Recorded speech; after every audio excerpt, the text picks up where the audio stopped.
অন্তর্বর্তীকালীন সরকার আমরা যদি কোনো অভিযোগ করি এটা কেউ ধরে ব্যক্তিগত ভাবে নেয়, ব্যক্তিগত ভাবে নিয়ে কোনো কোনো ক্ষেত্রে খুব কৌশলে তারা প্রতিশোধ গ্রহণ করার চেষ্টা করে। কিন্তু প্রকারান্তরে কি হচ্ছে?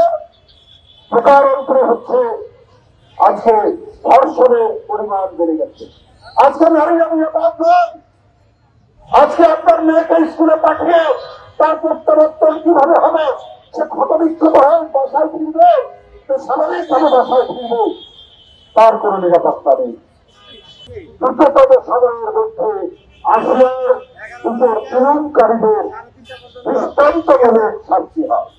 সে দৃষ্টান্ত দেখে অন্যান্য অপরাধীরা, অন্যান্য ধর্ষকরা, অন্যান্য দস্যুরা তাদের হৃদয়ে কম্পন তৈরি হয়। এইটাই হচ্ছে আইনের শাসন। এইটার জন্য 15 বছর আমরা লড়াই করেছি।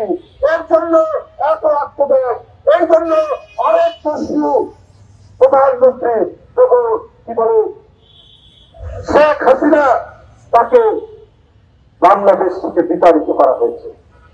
বন্ধুরা আমার, সুতরাং সবাইকে আবারও ঐক্যবদ্ধ ভাবে এই অপরাধীদের বিরুদ্ধে আমাদের একযোগে কাজ করতে হবে। সেখানে গণতন্ত্র করা মানুষ, রাজনৈতিক দল এবং সবাই বৈষম্য বিরোধী ছাত্ররা সহ প্রত্যেকে মিলে সমস্ত ছাত্র সংগঠন যারা গণতন্ত্রের জন্য লড়াই করেছে সবাইকে একত্রিত হয়ে এই কাজটি করতে হবে।